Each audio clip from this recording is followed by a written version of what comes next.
ফিলিপাইনে প্রায় ৩০০ বছরের পুরনো শহরের ধ্বংসাবশেষের আবারও দেখা মিলেছে।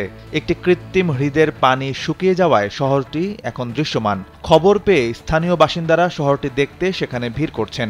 এক সময়ের বিশাল অট্টালিকার ধ্বংসাবশেষের উপর উঠে অনেকে ছবি তুলে রাখছেন। বিবিসির প্রতিবেদনে বলা হয়, তীব্র তাপপ্রবাহে একটি বড় বাঁধের ভেতরের জলাধার শুকিয়ে গেছে। ওই বাঁধ নির্মাণের ফলে ১৯৭০-এর দশকে প্রাচীন পান্তাবঙ্গন শহরটি নিমজ্জিত হয়, কিন্তু আবহাওয়া শুষ্ক, গরম ও খরায় হঠাৎ শহরটি দৃশ্যমান হলো। এই নিয়ে স্থানীয়দের মধ্যে বেশ কৌতূহলের সৃষ্টি হয়েছে।